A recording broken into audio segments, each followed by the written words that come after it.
Wild People Podcast. Watch and listen as I interview some of the most interesting and exciting people while they tell you the wild and inspiring stories of their lives.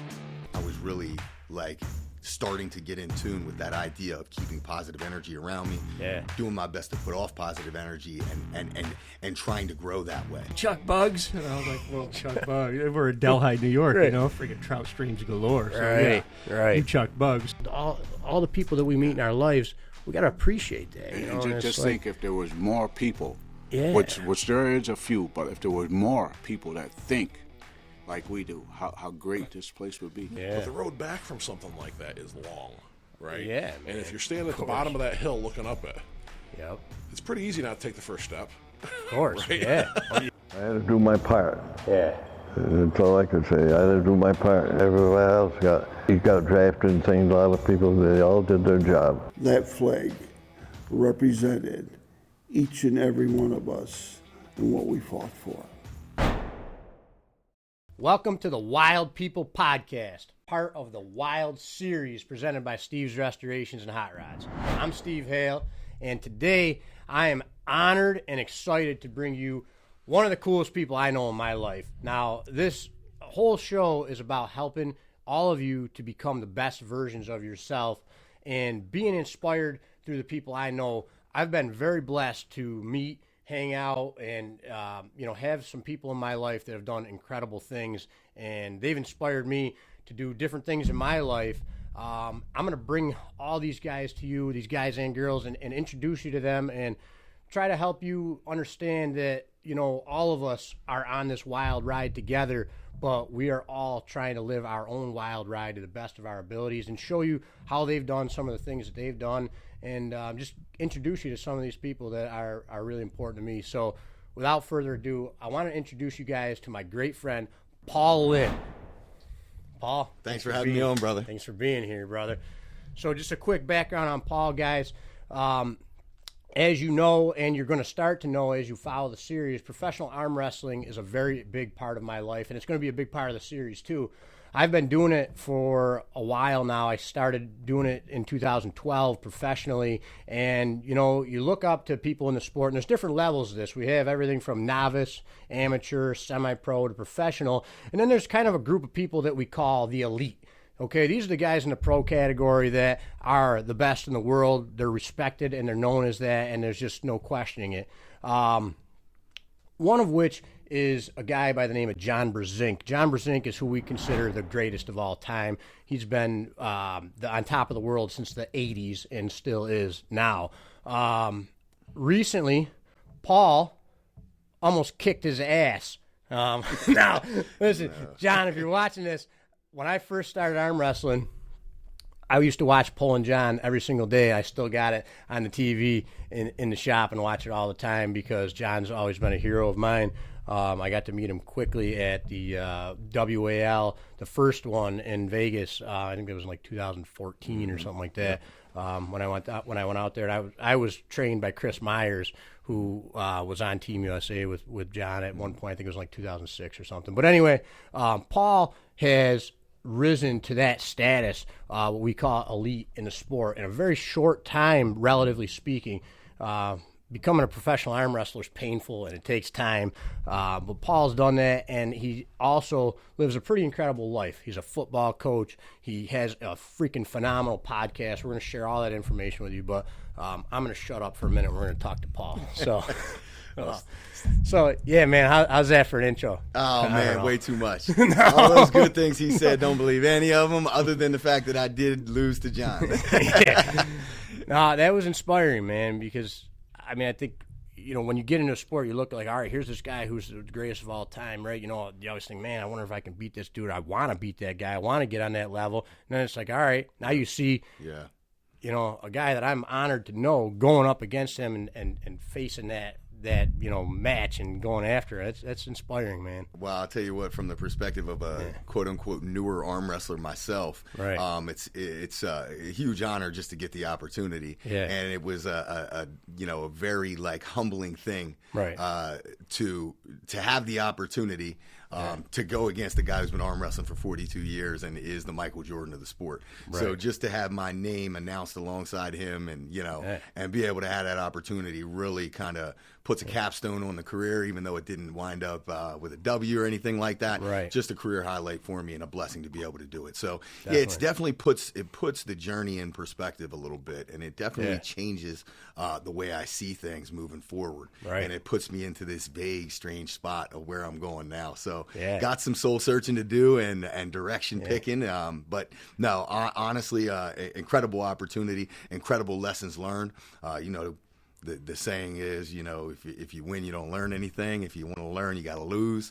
Yep. You learn so much from the match. So that to me was the biggest blessing of all. Right. Is just the opportunity to learn from the mistakes or the areas that I need to clean up, Right. places I need to work harder in, and then the understanding of that level. Yeah.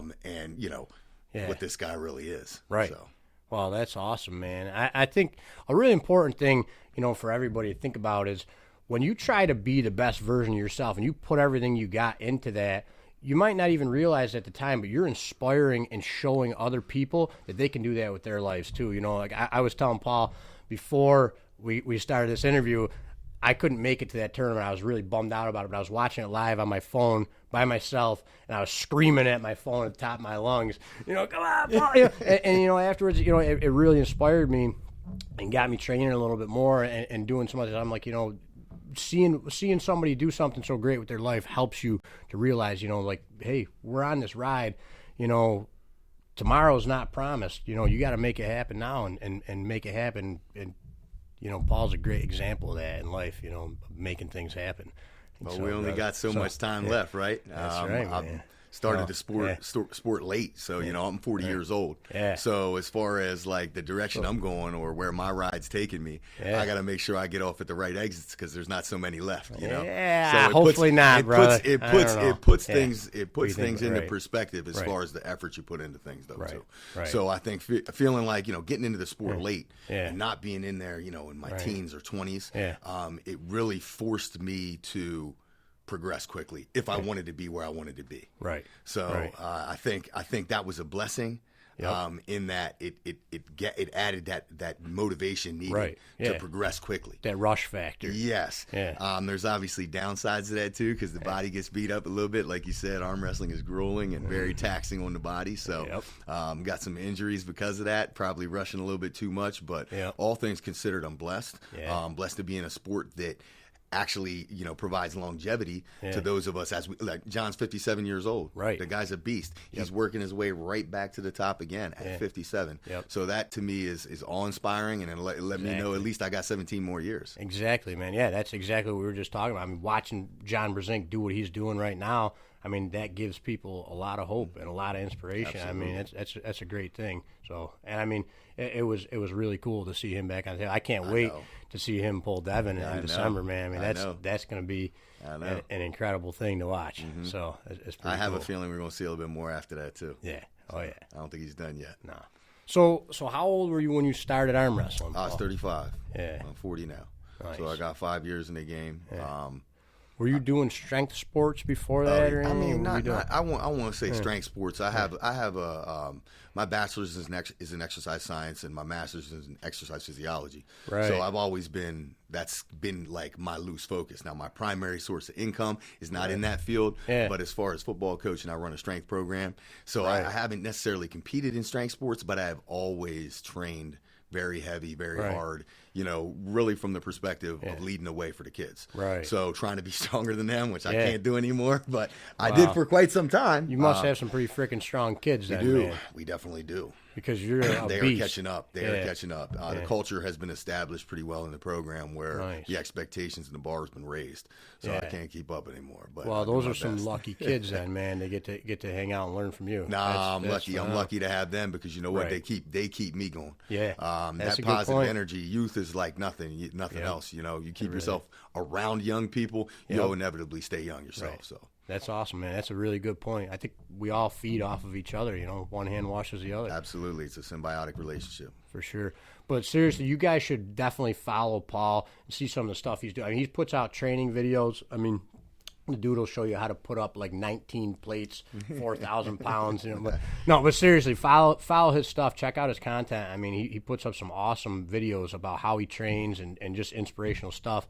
I mean, I always got like in the back of my mind. I watched that one video. You were I think incline benching 3 plates, just racking them up like they're freaking paper. Man. Oh yeah, that's the Instagram stuff. You know, yeah. The YouTube's a little bit more educational driven stuff. Yeah. The idea of the YouTube channel was to provide a platform Yeah. for not just myself but other people who are going to bring content to arm wrestling. So it's a network rather than just my name. And we have a whole portion geared just specifically toward training and new arm wrestlers, because I felt like coming into the sport, I sought out so much information. Right. And I went to all these different places, all these different avenues, and I traveled. I tried to get with the best, talk to the best, ask a bunch of dumb questions. Yeah. And my idea with starting up the YouTube channel was to really consolidate that information and create a small little hub for those questions that people might not want to ask because they might think it's silly or whatever, or just, an idea of how to get started in the sport. So I really need to get back into doing those. I've taken a little bit of a hiatus just because things are really, really busy. We also got some product reviews and stuff like that, but try to keep it mainly training related. Yeah, that's awesome. We're going to put links in the bottom. You guys are going to see all Paul's stuff in there, but where can people find you too, Paul? You can find me on Facebook. You can find me on Instagram, Paul.Linn717. You can find me on Lethal Arms Network on YouTube. That's what it is, Lethal Arms Network. And feel free, any of those social media platforms. If you're interested in arm wrestling, I've made a promise pretty much to everybody who follows my stuff. If you DM me, I will hit you back.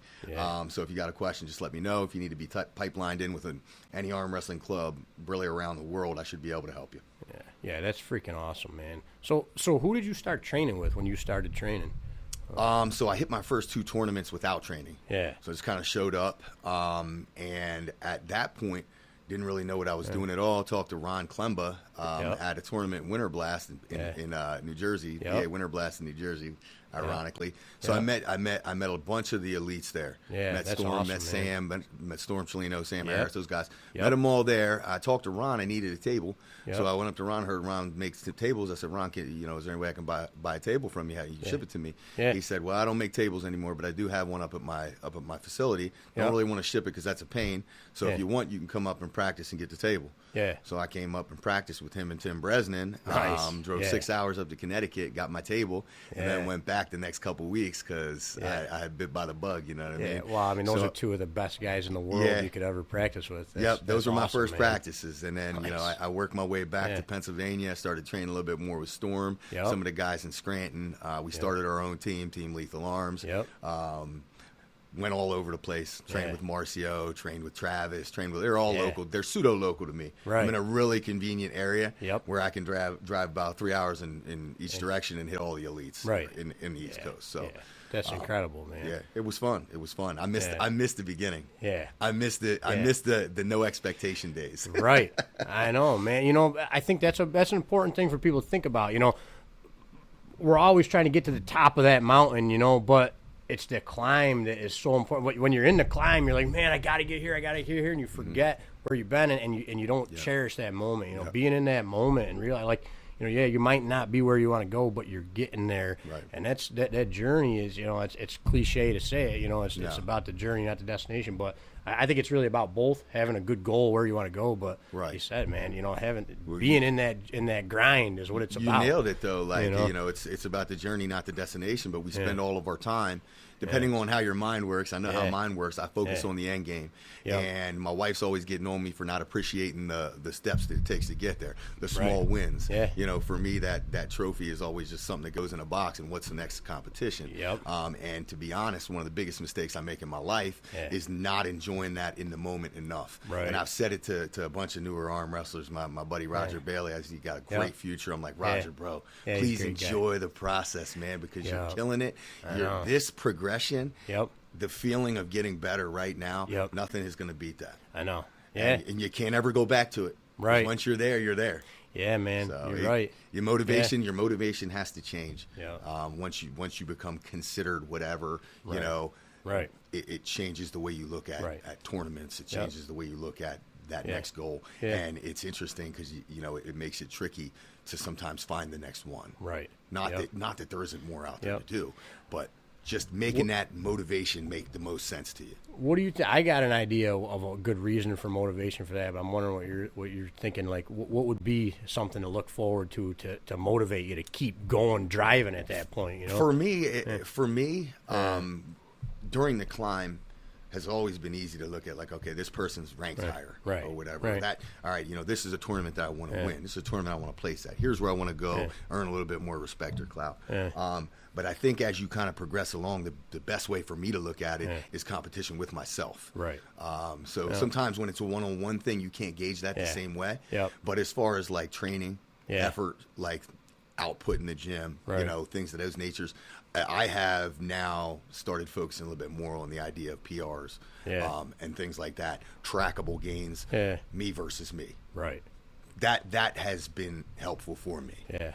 But I know like everybody that, has man. their own. What's yours? No, I mean, I think that's pretty freaking awesome. And I think when you put that together, it's always you versus you is the important thing to remember. But I think putting that together with the fact that once you're at a point where you are right now with arm wrestling, or like where I'm at with the business, what I'm doing with the cars and stuff, we kind of have an obligation to everybody that's watching us, man. Like, you might not even realize the thousands of eyeballs that are on it. And even if it's just one eyeball, if you got one person following you that you're impacting, you got an obligation to be that best version of yourself, because you're inspiring them and letting them know, all right, maybe I got to do this with my life too. And I think it's really important. We get that ripple effect. I mean, I think people are all energy. We're all giving it off. So whatever energy we're putting out, it's going to ripple into other people too, man. I mean, I think we've got an obligation. We're here, especially, you're blessed, man, to be where you are.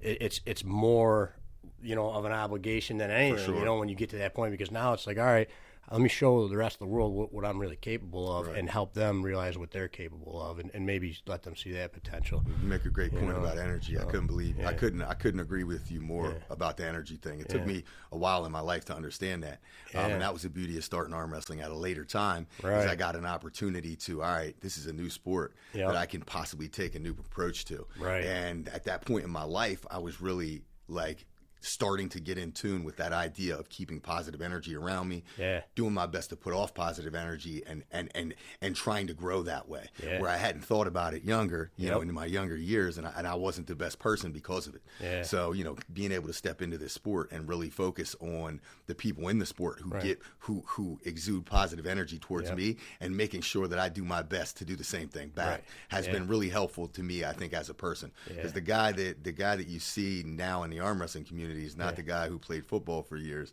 Slightly different mentality by a lot, and way different attitude. So for me, it's been growth, and energy's everything, man. It's everything. That's awesome, man. I wish we could keep this going. I got one more thing I want to ask you, but we do got 150 people out in the shop right now waiting to have a tournament that you guys are going to see on the series. So make sure you stay tuned for that. But what do you do? For me, arm wrestling and everything in life is a real big mental thing, man. I think it's the way that you picture yourself, the way you see what you're going to do, being able to visualize ahead, so training your mind is an important thing to me. Like, I talk a lot about the 75 hard program that I did that builds mental toughness. It's all about putting yourself through the ringer every single day for 75 days straight to build that mental toughness, and I mean, that's always been an important part of my journey, especially whenever you got big goals. Things are going to beat you down through the entire step. You're going through that gauntlet of climbing that mountain, so what do you do to train your mind? You do anything? What do you think about when you got a big match coming up? Like, you got a John Brzenk match coming up. What's going through your mind? So first and foremost, what was going in through my mind in the 10 weeks that I had to prepare for that was really coming to grips with the fact that I need to leave it all on the table. I need to leave it all in the gym that day, on the table for that practice, and then on the table for the match. Be the best version of myself that I possibly could be. So every day that I hit the gym, every day that I went and trained, it was me training for John, but against me. I need to be bigger. I needed, it was a 225 catch weight. I'm not a 225 guy, so I got to gain weight. I want to be the strongest version of myself. And the whole way through that training process is the idea, visualization. I'm not supposed supposed to win this match. But everything that I did preparing was seeing myself pin, seeing myself pinning outside, pinning inside, all those things. And then the preparation prior for me usually is, you know, headphones and a motivational speech to get me into my headspace, and then visualization of winning. Now, obviously, things don't always work out the way you visualize them, but the reality of it is, as long as you're at peace with your body of work and your effort that you put in, it doesn't really matter. So I know when I stepped up to that table, I was the best version of myself, bar none. So if I lose that match at the best version of myself to walk the earth, I'm at peace with losing that match to somebody who was better than me. So it doesn't mean that I can't progress more down the road, but in that 10 weeks, just bringing myself to the idea of being the best version of myself and seeing success, even if it was potentially unattainable. I love that, man. You got any words of advice, man? Anything you want to leave on the table for anybody who's watching right now, man? Like I said, like identify your goals, right? Identify them. Don't ever think you're shooting too high. And then set small goals in between those big ones. And believe that you can do it. And put everything into it. And even if you don't hit that end goal and you hit a bunch of them in the middle, you've done so much more than you would have done if you hadn't set that goal in the first place. I think the sooner you can do that in life and give yourself those directions and those things to chase, I think the happier you'll be. And your time will be full because you'll always be working towards something. That's right, man. That's awesome. That's good stuff. Thanks, Paul. So, listen, thank you guys for watching. I hope you're going to see a lot more of Paul in the series. I'm almost positive you're definitely going to see some stuff on the table through all the different parts of the series that you're going to see here. So, listen, thank you guys for watching. Check out stevesrestorations.com if you want to help support the show. We got a lot of great stuff coming up. We're going to do our best to help you guys become the best versions of yourselves while trying to become the best version of myself along the way. Make sure you check out Paul's stuff. Seriously, check out his YouTube channel, his Instagram, all that stuff, because he's a very inspirational dude, especially if you want to learn anything about arm wrestling or just being strong or being a badass person, overall. So we're going to go arm wrestle. So thanks again for tuning in. Thanks, Paul. Thanks, brother. Appreciate it, brother. Appreciate you. Glad to be on. See ya.